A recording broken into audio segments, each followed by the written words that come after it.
Hello everybody, welcome back to Let's Play Hearts of Iron 4 Kaiserreich as the Yunnan clique. The Civil War is still raging on.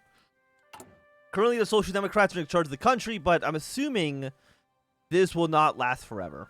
Hopefully. Because we need the Social Liberals to be in charge in order to put in the right KMT. Zudi's forces march westwards. With a newly formed army, Zudi has recalled all his military contacts back to Kunming, where he was planning to do a quick campaign westwards first, which should knock out the possibility the POS forces coming from Dali to seize the capital, and then focuses his eastward to secure the remainder of Yunnan. General Fan Shishang, a close friend of Zudi, was assigned to lead the army towards the Dali and into the Chang Mountains. With a swift advance from Anning and Kushang, Shishing managed to reach the southern gate of the old city of Dali, where he faced off the weary group of defenders. Weariness from the recent conflicts, however, set in, and many of the enemy soldiers quickly deserted to join Zudi's forces, with the city of Dali formally surrendering before midnight. Now, Fan Shishang will continue to hunt down our enemies along the Kang Mountains in order to secure our flank towards the east, focus eastwards into knocking down the remaining enemies. Again, he shouldn't win. I'm pretty sure. I'm pretty sure he shouldn't win, even though he seized power. Does that remove this?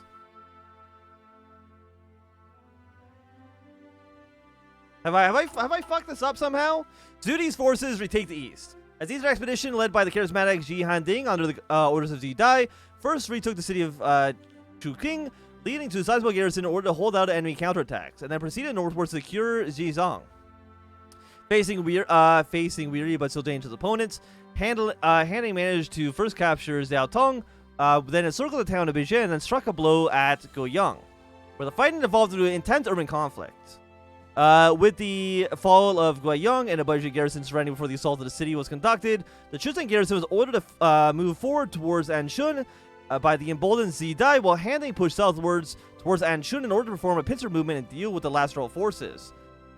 With the final display of tactical superiority thanks to the Kunming Military Academy backing, both forces were able to storm Anshun and expel the last row of forces from Yunnan. So, have I fucked this? I'm a little bit worried because again, we don't want the social liberals. We need the social, we need the social liberals, not the social Democrats, in order to actually form the right KMT. It's not a faction, usually exclusive with you. We can't do this because the left KMT exists.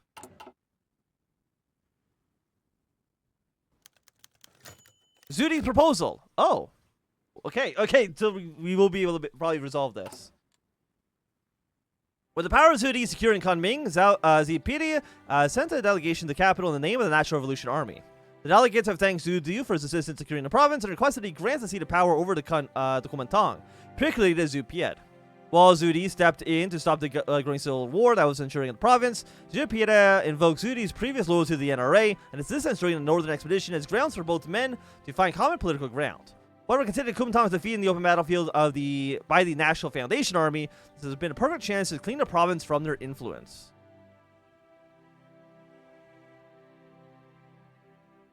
So we don't want to take... This is going to be... I'm doing another save game here. We want the KMT. The NRA become the ruling party. Public life should not be held. We gain 20% more support for social liberalism. The Social Democrats will join the coalition. And now... Okay. We've done it. The right KMT has secured their position in the country. With 5 Republican ideals. I'm going to rush our way straight down towards the Kuomintang government initiative. And then we can worry about getting this other stuff done as well. Can I attack Hunan? Well, right now, are we... Got the Kuomintang in power. You're the Federalist leader, left Kuomintang leader. Right now, we are KMT aligned. But eventually, we're going to declare ourselves to be our own separate entity. Which is nice. Okay, we've arrived at Republican ideals. Let's reform the Kuomintang organization, which is going to give us some, we're gonna lose political power. But at this point, we're at negative fucking 370. Who cares?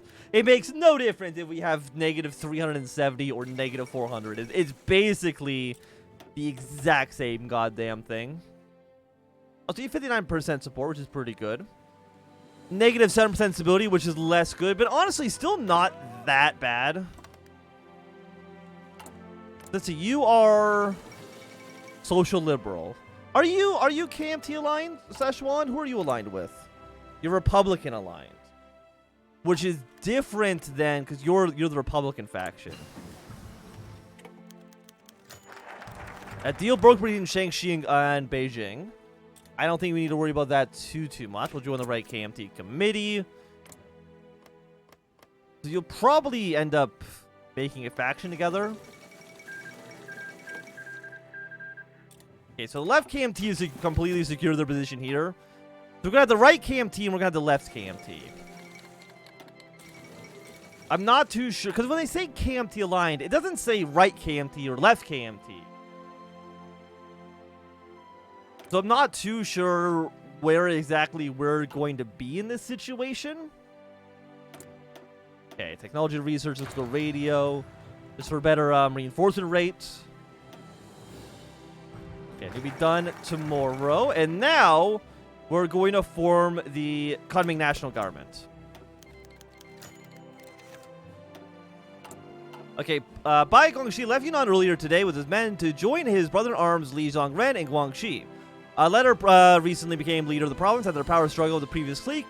Oh, so we got like a little military government too, okay. And if I'm not mistaken, you are right KMT aligned. Yeah, you're KMT aligned.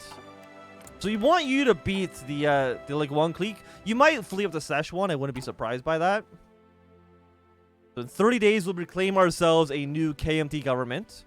Hopefully the military government in the south will respect our authority. Please and thank you.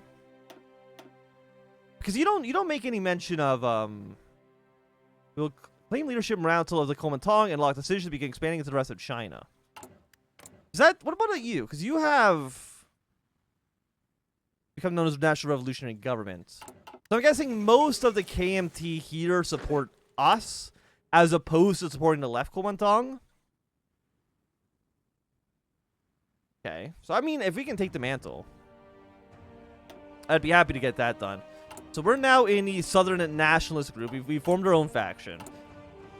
And again, we are still KMT aligned, but eventually we should become...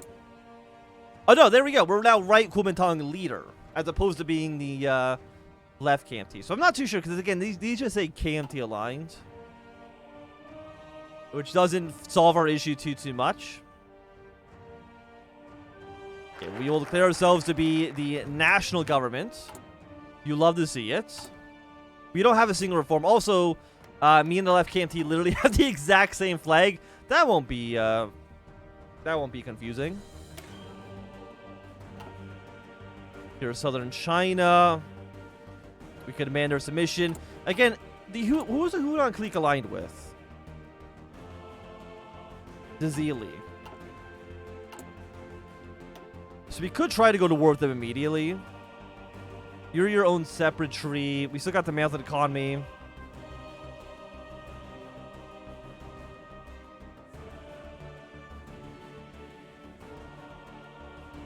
Okay. Logwan clique, one of the following truths. Not ruled by the Kuomintang. Not ruled by the left KMT.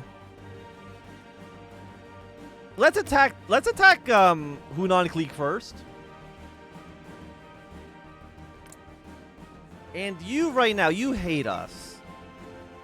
But that's... Because are you claiming all of China?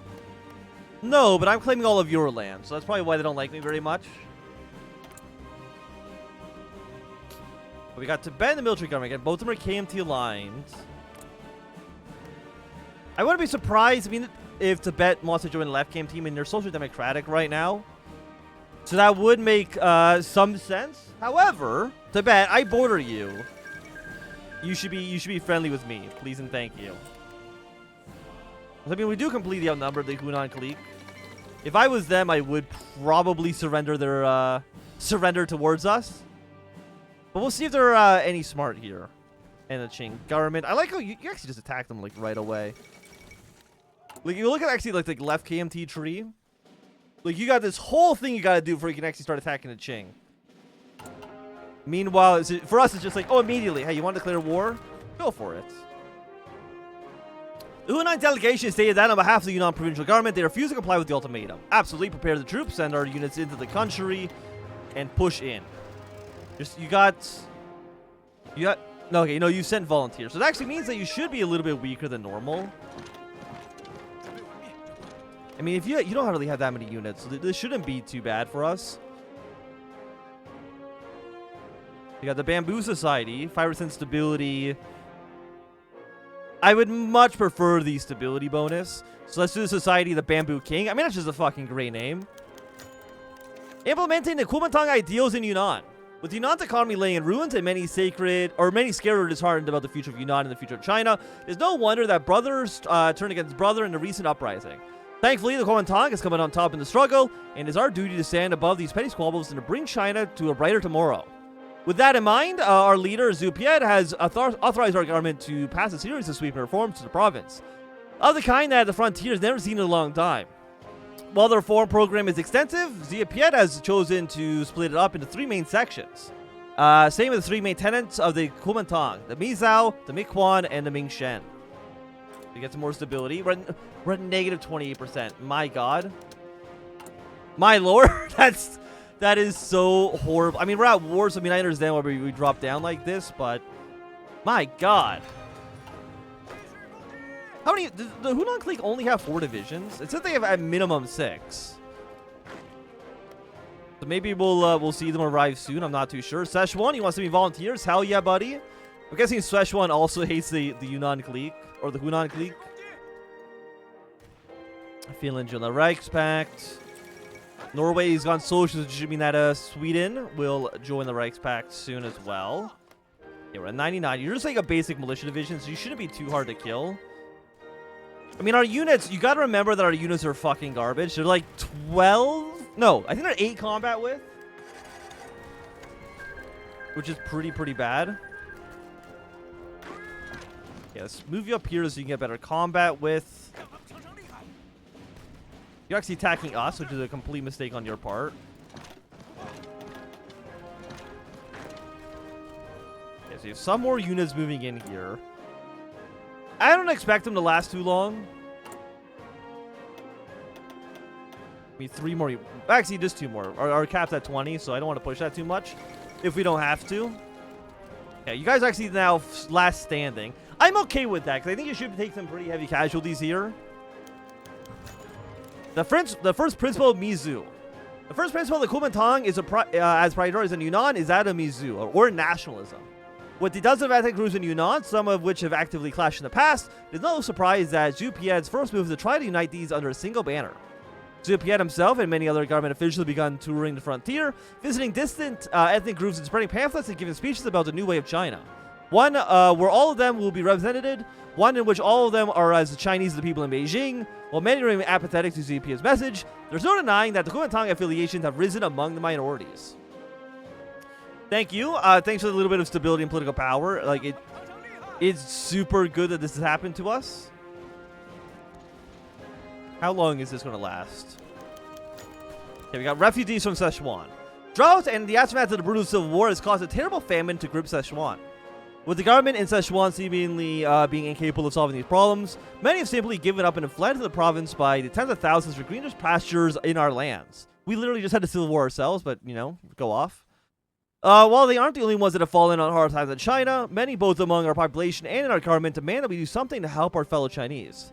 Others believe, and hardly without reason either, given our recent civil war following the downfall of the Tang regime, given the scale of the situation, turn them back to Szechuan is only bound to make matters worse. Regardless of our action, our government has filed an official request to the government in Chongqing that they increase their efforts to solve this crisis. Again, we might take heavy casualties. I mean, we're at 160. They should be taking heavy casualties than we are. The second principle, Miquan. The second principle Xu Piet has introduced Yunnan is one that has existed since before we took over. Luckily, Usually translated as democracy or government by the people. In this stage of reforms, the Kuomintang has introduced their binary sets of powers to Yunnan. The Zhenquan, the power of politics, and the Jiquan, the power of governance. In one hand, Zhenquan, commonly understood as the power of the people to express their political wishes, is now represented by the new National Assembly formed in Kunming, with the power to call for local and provincial elections, to take initiative in local projects, and to allow the people to voice their wishes via referendum. While these would mean that people could normally vote out Jiapian from power, our leader has invoked the concept of political tutelage, in that he will remain as leader of the Kuomintang in Yunnan until China is finally unified. On the other hand, Zhenquan represents the Republican balance of powers many European and American nations uphold. However, unlike most nations, which have a Congress, the executive branch, the Senate, the legislative branch, and the Supreme Court, the judicial branch, the Kuomintang has now implemented 5 branches for the province: the legislative one, the executive one, the judicial one, the control one, and the examination one. The first 3 are from European inspiration, and the final 2 from Chinese tradition. With this sweeping change in structure, the old system Tang has created for the province is now fully gone. Again, thank you for your support. I fucking greatly appreciate it. What would actually be really nice right now is one of those leaders that give us just a percentage of party popularity. That would be really nice. Also, how is the Civil War going? MacArthur is going to lose. Okay. Again, not that that is a huge deal for us. We're going to move you here, please. Endorsing the Society of the Bamboo King. While not a popular move with the Han population, our government has deemed it necessary to seek an approach with our ethnic policy. With the endorsement of Society of the Bamboo King, we have elevated society to a state organization, which shall create a unified ethnic council which will coordinate the different ethnic minorities to oppose the Han slight majority and supervise the creation and enforcement of ethnic equality laws, which shall, hopefully, bring the ethnic amalgam of the Yunnan closer together. Well, again, we lose political power, but who cares? I'll take that stability. But with the war in Yunnan, I think it's going to be a good time for us to end this episode. So thank you everybody for watching. My name is Anthem. If you've enjoyed, give me a thumbs up. Not enjoying, throw a thumbs down. If you want to see more, subscribe, and goodbye.